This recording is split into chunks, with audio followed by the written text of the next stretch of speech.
right, Cappy. We got 2 games under the belt for the season so far. We do. How nice is that?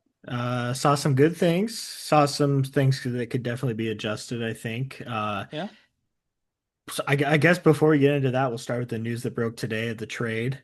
The Yes. fan favorite Cam Parr getting traded to Medicine Hat in exchange for an eighth rounder. Are you at all surprised about the return on that at all?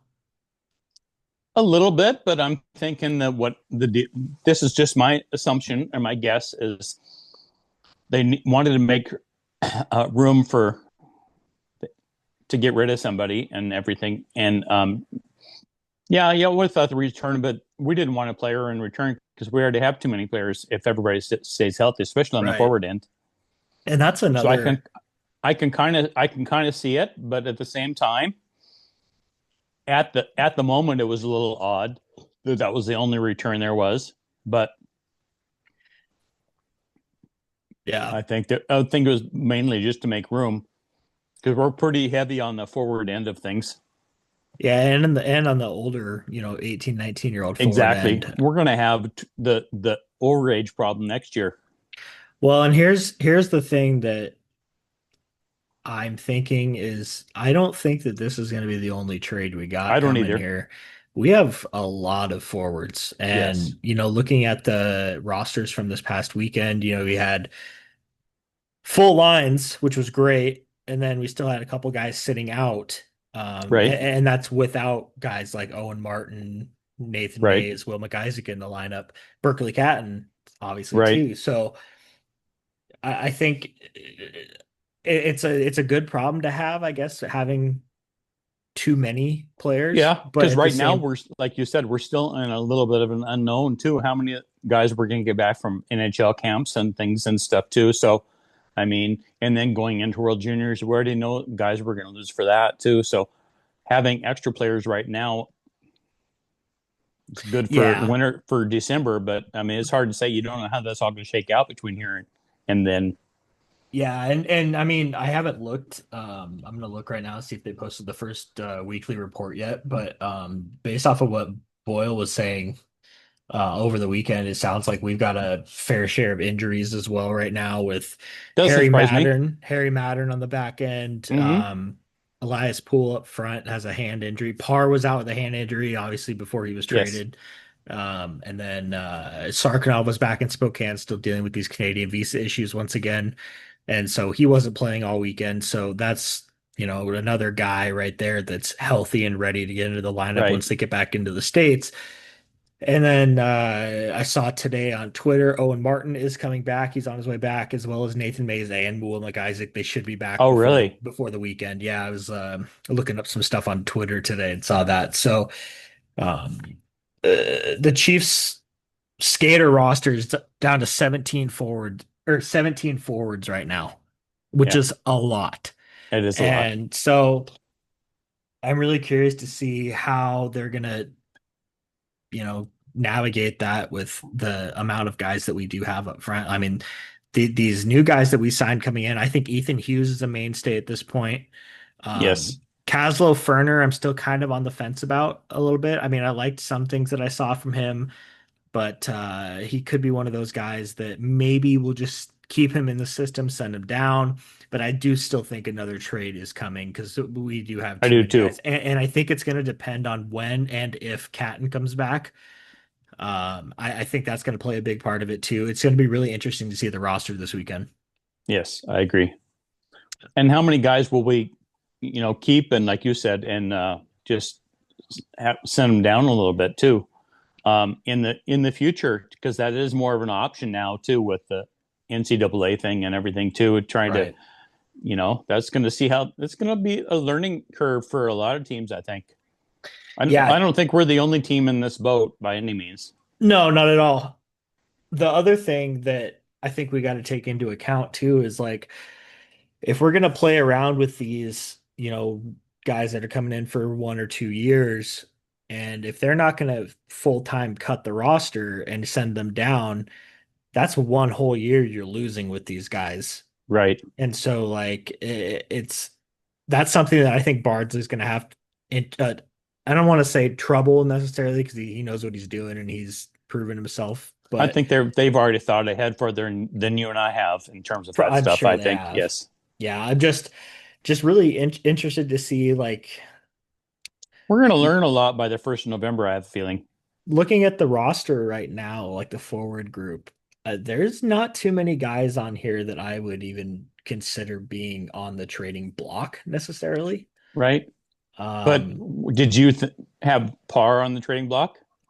I figured I wouldn't necessarily say I had him on the trading block, but thought that he was a candidate. I thought he was a candidate to be part of a trade last year at the trade I know deadline, you to be did. I honest. know you did. But looking at it now, I mean, I don't know. It's going to be really interesting to see if they're just going to end up sending guys down or what. But Yeah, exactly. yeah, I'm pretty curious about that. But I mean, even on the back end, we're pretty heavy too. Getting McIsaac and Mays back is huge. Obviously, they're going to play. Shetler's going to Right. play. Harry Mattern, I think, is going to get in there and play once he's healthy. Rhett Sather's looked great so Sathers looked far. really good. Yes. And they got Caden Campion, who I think has shown himself well as Saunderson and Roberts. So Yes. yeah, it's gonna be really interesting to see for sure. But yeah, that was the trade today. Cam Parr met Interesting. Snat for an eighth rounder. Um, Matt Bardsley said Cam has been a solid contributor to our team over the 3 years, as well as an excellent teammate. But we felt this move would allow him another opportunity in the WHL. We thank him for all he's done for the Chiefs and wish him all the best going forward. So, 166 regular season games with the Chiefs, tallying 9 goals and 22 assists and 2 goals and 4 assists in 24 playoff games for the Chiefs, 241 penalty minutes. So that is another concern of mine too. The little bit of grit that we have is off to the east. So But at the same time, I feel like from what we've seen so far this year, I feel like this year's team has a lot more grit throughout the lineup, not just uh with one guy. yeah, definitely. Coco's really out there getting under people's skins after the whistles, and I'm really liking the Ethan Hughes kid so far too. Yes. Really impressed with him. It seems like a very good teammate as well. So, and then once Elias Poole gets healthy and stuff, it's going to be nice to see him in the lineup and see what Yeah. he can do. Um, so starting Friday night over in Kelowna, I mean, what a start to the season, picking up right where Yeah. they left off Kind of where the last year. season left off. Yeah. From last year. You're right. Exactly. Really good stuff all around from all four lines. I think that Carter And it was a Essler, solid all around game from start to finish. for sure. Carter Essler getting the start net in opening night. Were you at all surprised by that? No. I Were wasn't you? either. No, well, part of me was at first when I saw that he was starting, but then as I was thinking about it a little bit, I was like, he had a really, really, really good training camp and he had a really Yes. good preseason. I think he had two shutouts in the preseason. He earned that right, in Um, my opinion. Yes. well, not only that, but oh shit, my camera fell. He went out there and he stood on his head in this game in Kelowna. I mean, Kelowna put up 38 shots. They actually outshot the Right. Chiefs in the game, That's been 38 a to long time 30. since the Chiefs in general have been outshot. Yeah, no doubt. But yeah, like we said, the Chiefs picked up right where they left off. 2 minutes into the first period, Sam Oremba, the lone 20-year-old on the Chiefs, getting his first goal of the season, assisted by Tristan Buckley, who picks up his first WHL point, and Cohen Harris as well. So Tristan Buckley has really impressed me so far. Yes. I really like what this kid's capable of doing. And then, later in that period, after getting his first assist, he gets sent on a breakaway and snipes one past Benini, who was in net at that time, and got his first WHL goal right there as well. So, first 2 points in the WHL in your first 15 minutes of action is That's pretty pretty good. impressive. Um, and then, less than a minute later, actually, Chase Harrington scores to give the Chiefs a 3-0 lead, assisted by Preston and Gavin Burkhardt, who gets his first WHL point. And then 2 minutes later, Coco Armstrong with his first goal of the night, assisted by Ethan Hughes. And the Chiefs take a 4-0 lead going into the first intermission. So watching that first period, what were the things that you liked that you saw? A little bit of everything. It was and it was not really like super intense, but it was they just stuck with everything and they stuck to the game plan and a lot of puck movement. Same thing we saw in camp too. They moved the puck very well. It was get the concept seemed to be get the puck up the ice as fast as you can. A lot of good close quarters passing. which was impressive too. You Yeah. know, there's times when we've seen this team in the past too, where passes aren't on sticks and stuff too. I feel like this game passes were all on sticks. They weren't just in a direction of a player. I feel like there was a emphasis on that either in the off season or in camp or these guys coming in or whatever too. But pucks seemed to end up on sticks, which was nice. Yeah. Um, the speed, just the overall speed of everybody, and you and I talked about it watching the game too. The defensiveness of the team too. The forecheck again The forecheck was what great. was which was something we saw last year a lot too, especially Coco. Hmm. He's fun to watch forecheck. He was back to doing that solid and with the intensity, which is nice. Um, yeah, I just like the overall effort coming out for the first game too, and especially in an away game too to open the Hmm. season too. That's got to be hard to do, I would think. Oh, no doubt. I was more surprised to see it from the new guys, the young guys, too, than the old guys. I can see where the old guys would want to get out there and get back at it, but the young guys too, they were very good off the first Hmm. puck drop too. So For sure. that was nice to see. Yeah, I completely agreed. I thought the forecheck was really the main highlight. Like, they were taking advantage of the opportunities that they got on the forecheck, poking the puck loose, and then just finding that open guy, and then pretty soon the puck's in the back of the net. Yeah, Um, I was really interested in the pregame when they announced the line combinations. Looking at it, obviously we're at this time we're still without Marty right. and Catton and stuff too. So top line pairings, Chase Harrington, Brody Gillespie, and Mathis Preston. I think that line was great all They weekend. were very good. Preston and Harrington really click well together, and then you throw Yes, they Gillespie do. up on that line too. Like I said, I think Brody's going to have a hell of a season. He can Um, fit in anywhere. for sure. He's kind of like Ras last year, and some players we've had in the past too that are even Sarkanoff too. You can pass them around to a different line, and they're going to fit in just fine. Yeah, absolutely. Second line, really like this one too. Sam Oremba, Tristan Buckley at center, and then Cohen Harris. I think Cohen Harris has got some real jump going so Me far this too. year. And I told you too that I thought Oremba looked renewed and rejuvenated too. He had a lot of jump for a veteran guy, especially. He looked like a youthful guy out there. Yeah, absolutely. And I think he's gonna kind of take that another extra leadership step this year too, Yeah, with the losing the guys that we did, and he's already got the A on his jersey. So yeah. third line was Ethan Hughes, Coco Armstrong, and Smith Redmond. Again, a really solid checking line. And Redmond Um, was good again too. He didn't lose anything in the summertime. No, not at all. Coco looks fantastic. Yeah, Looks like he's taking an extra step. And like I said to you, I think it was late in the third period of the first game in Kelowna. I said I think Coco's going to have a sneaky good yeah. You did say offensive that. year. Yeah, And he's already buried, I think, 3 goals in the 2 games. So yeah.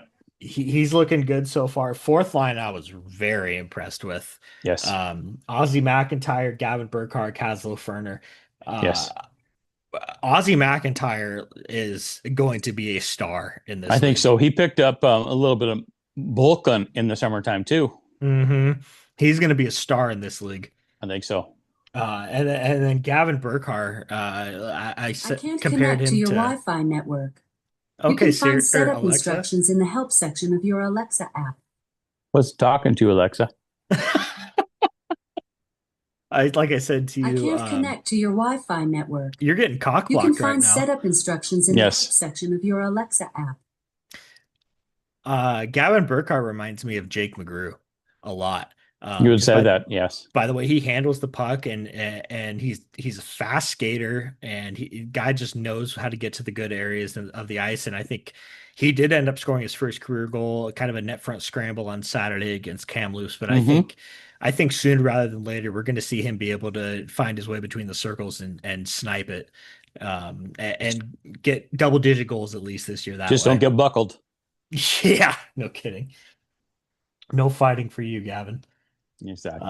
So yeah, I mean, 4-0 lead after the first period. Kelowna gets on the board early in the second, but then the Chiefs kind of take right back over after that. And they Mathis, answered quickly. That was nice to see from the young guys too. They give for up the sure. ball and they answered back and That nullified top it quickly. that top line getting it done. Mathis Preston getting his first goal of the season from Gillespie and Caden Allen. And then That might be the first time I've ever used the word nullified. nullified. It's a good Yes. word. Thank you. Coco Armstrong getting his second goal of the night late in the second period with Coco looked good in game one. the assist from Caslow Ferner, his first WHL point. Yeah, he did. I think he looked really good. I think he looked really good all weekend. Yeah. Um, Kelowna answered back to that one pretty quickly, though, 40 seconds later, and it was 6-2 after the second period. Third period, all Chiefs. One thing that was a little bit concerning to me is that we got outshot every single period, and not by a large margin. I didn't look at a period by period. I just looked at overall after the end of the game. It wasn't by a large margin necessarily, but I But think that that's watching the something game, you that would never have known that until you heard that stat, though. right. 14-12 in the first, 14-9 in the second, then 10-9 in the third. So not that bad. The one thing that concerned me from early in the preseason till now that I noticed, and this could absolutely just be because we're missing a lot of our top faceoff guys, but our faceoffs are not great. Yeah, I was noticing that too. It wasn't great in the preseason, and that was like the one thing that really concerned me. I didn't even really bring it up at all until now, but Yeah. um, that is one thing that I think once we get Owen Martin back in the lineup and Yes. guys like that, I think it'll It'll get take care better of and itself. for sure. Um, so third period comes around and we see an early contender, in my opinion, for goal of the year Yes, from 16-year-old Ozzie McIntyre, I looking agree. like Patrick Kane out there in his He did look prime. like Patty Kane. Holy shit, man. What a goal. I mean, what a goal. Not just the move, but to finish it off too. Yeah. Yeah, absolutely. Skating in from the left side and then cutting to the middle and didn't really have anywhere else to go other than just spinning and backhanded between the legs of I think Pilon came in at that point for Kelowna. So that gives the Chiefs a 7-2 lead. And then Chase Harrington will get another one about halfway through the third period, assisted by Shetler and Preston. So that would cap off the 8-2 win for the Chiefs. And how about a that 4 point night for Presto? I think you can't ask for a better start to the season. I agree. Right there against the Memorial Cup hosts. Yes. Yeah, first star, Coco Armstrong, 2 goals and a +1. Mathis Preston, a goal and 3 assists. Yeah. And Chase Harrington with a pair of goals as well. So a great start to the season. I think overall, I think there were a lot more positives than negatives in that game. Yes. Agreed. I think everybody will take that first game. 100%. And then, going into game two against Kamloops on the weekend, what was your kind of overall thoughts of going into to face another team? Like obviously we were great against Kelowna, but I didn't kind of know gotta anything. I didn't know what to expect out of Kamloops. I didn't know what they had lost or anything too. They actually impressed me. They yeah. looked pretty solid. Yeah, I thought so too. They had that big offseason acquisition of JP Hurlbert. He was Yes. I think he was a US player that decided to come over to Kamloops for the year or Yes. two, the next year or two. Um, So I knew he was going to be good, And he was. and he was great. Picked up the hat trick against the Chiefs. Linus Viard getting the start in net for the Chiefs. He looked Um, solid. he looked okay. He looked definitely a little bit shaky. I'm sure the nerves were there. I think, yeah, that's what I think it was more than anything. Yeah, the nerves and playing. I still think playing on the smaller ice surface for a goaltender could be a little bit of an adjustment Your too. sidelines have got to be different, I would think. Yes. Yeah, for sure. Maybe we can get a goalie on to talk to on the show one of these days and ask. Yeah, that would be nice. That would be really Yeah. nice, actually. Brooksy. Um, yeah, Jesus, shout out. But early on in the first period, 8 minutes in, the Chiefs picking up where they left off the night before, and Rhett Sather getting his first career WHL goal in his second season as a Chief. A nice little snipe from the left circle Yes. to give the Chiefs an early lead, and then it wouldn't last long, unfortunately, as JP Hurlbert would get his first of the night less than a minute later, and then he would get his second of the night a little over 7 minutes later. Another thing that I've noticed so far this year that was really good last year that it looks to be carrying over into this season is our ability to answer seems Yes. to be very, very strong. And this is with the, a large amount of young guys that we have in the lineup right now, with all Yeah. of our guys being out at camp and whatnot. I think we're going to attribute that to the coaching staff. 100%. Yeah. 100%. So after Herbert scored a second goal, 32 seconds later, Mathis Preston gets a breakaway and makes a nice move to beat the goalie in the backhand. Remember the coaching staff we had a couple years ago would just throw their hands up and just sit there quietly when we got scored on, like they didn't know what to do. Yep, These exactly. coaches are encouraging the guys to get back into it and go answer back. It's a different mindset for sure. Oh, and it's something that this team has needed since they lost Manny Viveros. Yes, And it's something that we have lacked until we got these guys last year. exactly. And you have the coaching that, I mean, Lauer's got many years of professional coaching under his belt, and As this Peller, is assistant. Pellerin, yeah, for sure. And then Toporowski's a young up and comer that Yes. I think is going to be taking a head coaching job somewhere sooner rather than later. And I Um, also tell me if you agree with this too. I also feel like the game has changed since those guys were coaching too. I feel like the game is just the coaching approaches by all coaches and in hockey in general too, but also the makeup of teams and concepts and everything have changed in the last half dozen years. I feel like No doubt. No doubt. Absolutely. And the landscape is changing even more this year with all yes, these new players coming in from different leagues yes. and a lot more American born players, and just I don't know if it's necessarily a different style of game compared to Canadian I think it's hockey, just a but different way of thinking the game. yeah, yeah, definitely. I mean, there's a little bit of an adjustment to be made, but yeah, I definitely agree with you on that. Guys don't hang their heads if the other team scores or anything. They just get right back at it. And, No, exactly. And we saw yeah. that even in the second period when Kamloops pretty much took over the game and Yes. scored 3 goals in the second period. Obviously not what you like to see, but the Chiefs would come out in the third period and score one early. Coco Armstrong with his third goal of the season to get the Chiefs Yep. within two. And then the Chiefs would get a handful of power plays late in the third to Gavin Burkhardt getting his first WHL goal, like I was talking about a little bit ago on the net front scramble. So a 1 goal game at that point, but the Chiefs unfortunately were unable to find the back of the net anymore as Cologne or Kamloops would bury the empty netter with under a minute to Yes. go, and excuse me, So Kamloops Kamloops. beats the Chiefs by a score of 6-4. It's not Um, a bad thing to lose no, all the time. and here's what I'm gonna say. This might be the superstitious side of me coming out a little bit too. We've talked about this all the last 4 or 5 years. The Chiefs had won the first 2 games of the last 3 seasons up Right. until last year, where we were complete dog shit. We We went were. 1-1 last year in Prince George in the first two Right. games of the season. We went 1-1 this year. I Right. like this so far. I am okay with Yes. this. There is absolutely no reason to push the panic button yet. We have No. 66 games left in the regular And you got season. a lot of young guys on this team too, so it's just getting your feet wet and all Yep, that stuff too. So which is nice. I feel like it was a successful showing, 100%. even though they lost the second game. Yeah, yeah. Those guys learned a lot, and to be fair, you and I were talking about watching. Those guys looked gassed too. Like they're not stamina wise not up to that second game right now either. They got to learn to play tired too, so they'll learn that. Yeah, 100%. Another note that I have from that second game up at Kamloops, Nolan Saunderson was injured in the game against Kelowna the night before to kind of took a nasty hit.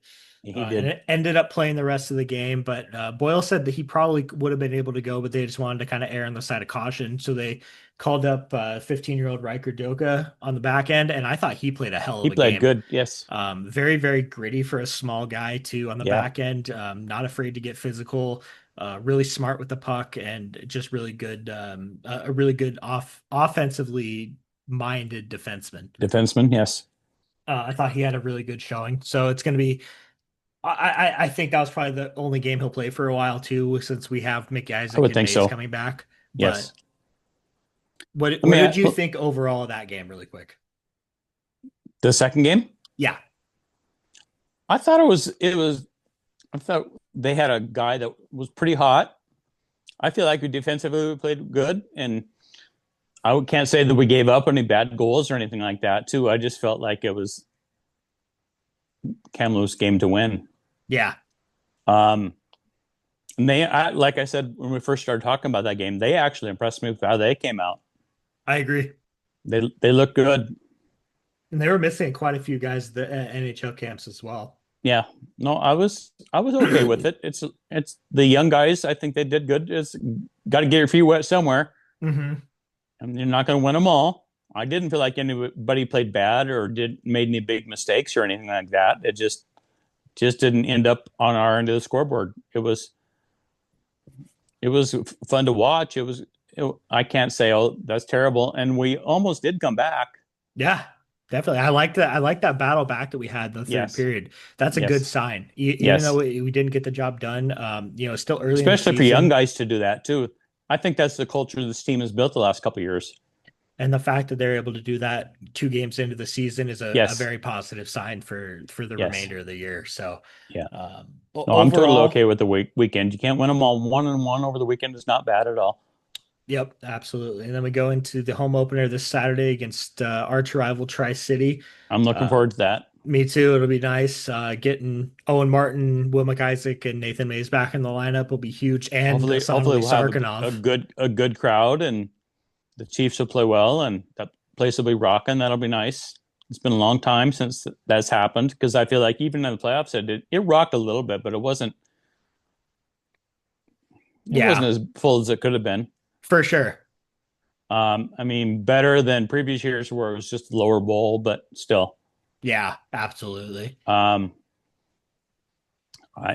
think this town is ready for Chiefs to make another good showing in the season and leading into the playoffs too. I just feel like they are. I agree, and I feel like the mindset is there now for the whole organization. Well, not only the organization, but I feel like the fan base now too. Including that in there too. Yes. Yeah, I feel like the fan base is going to be the fan base is as good as it's ever been, in my opinion. Absolutely. Back to when I was a young kid. Yeah, absolutely. I mean, the attendance numbers have shown that in recent years too, that they've just been on the come up. And I think with the success the team had last year, and on paper, the success that this team should have this year is going to play a huge factor in that too. Really looking forward to seeing us play some really skilled teams like Everett and Vancouver and Portland and stuff like that. So yeah, I'm really looking forward to the season so far. I'm really, really stoked for this game this weekend. It can't come soon enough. It's going to be a long week at work. Yes, it is. That's okay. But I am off all next week, so there you go. Nice. Well, maybe we'll have to get a player on for an interview on a podcast coming up at some point. Yeah, we'll try to figure something out here. Since it's still only Monday. That's true. It's going to be a long week for us, waiting until Saturday too. So we should try to get somebody on Thursday or something if we can. I'll see what I can do. Okay, perfect. I mean, maybe we can get Aussie on for a return. That'd be fun. That'd be fun. I'd really like to get Martin on and talk about his experience at camp and stuff too. Yes. So I'm going to try to work that one and get a couple of guys in here. But I know you were gonna ask me something before I asked you about your overall thoughts on the game, but I know you probably don't remember it now. I don't. So I don't. I was getting into the podcast. Did you watch the Seattle Kraken preseason game yesterday? I did. Our boy Berkeley Catton out there. How'd you think he played? He looked solid. You could tell he was trying to place an emphasis on playing a 200-foot game, which was nice. Yeah. I know that's something the Kraken want him to do. And he got better with that, even with the Chiefs last year, too. So that was nice to see. And he got a lot of ice time, too. I know they have pretty high hopes for him. Mm-hmm. That was pretty obvious, too, in as much ice time as he got yesterday, too. So we'll see. Yeah, we'll see. I'm excited to watch him play the next couple and see how he does. And if he stays up or if we get him, possibly get him back. It'll be interesting to see. It's a win-win either way, in my opinion. If he stays down, he gets more experience and he tears this league up. And if he goes up, he just gets experience there too. So he's at a point in his maturity and stuff too, where he can't go anywhere but up anyway, in my opinion. 100%. I did see today that he was the only one of the only like two prospects that Seattle didn't send down yet. They want him to get a little bit more preseason experience and potentially even crack in the opening night roster. I mean, it's Right. more than Who else do they possible. keep up there? I can't Ficus remember. or No, Farkas? I don't think so. I don't He remember looked who else good it too. was. Um, I can't remember who it was that stayed up there, but Nice. he Catton looked good. I read an article today said that he had about just under 15 minutes of ice time, no points. He was a +1 on the Yes. night, and so yeah, I think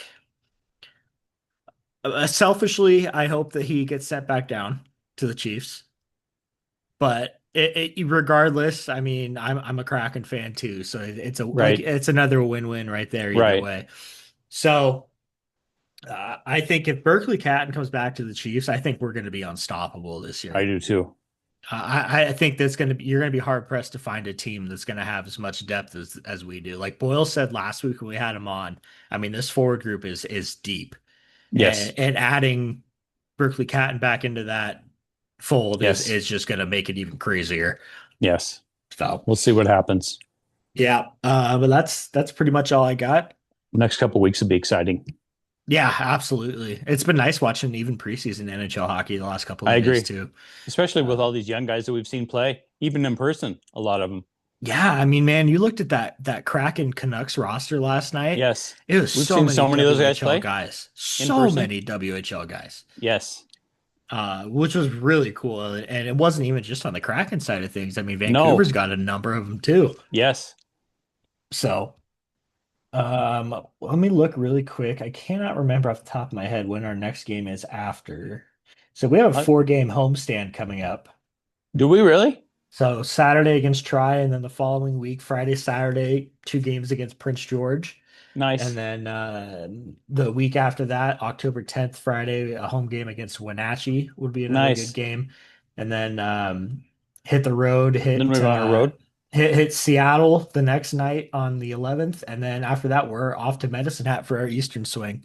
Nice. So I do see right here we play a 1 p.m. game on Sunday the 19th against Calgary. So Interesting. that'll be nice to watch some afternoon hockey and get all that out of the way. I'm looking trying to see if there's any other crazy times, I have game to start download times. the schedule to my phone It looks like the Chiefs are playing that Monday afternoon game in Portland at 3 p.m. in January. with the curtains open. Uh-huh. And that's about it. But yeah, interesting seeing that. But yeah, we got 4-game homestand and then a 5 or 6 game road trip under our belt early on in the season. So Nice. lots to look forward to. We're just getting into the swing of things, and Love it. we'll see you Saturday against Tri-City. Yes, you will. Go Chiefs, Go go. Chiefs, go.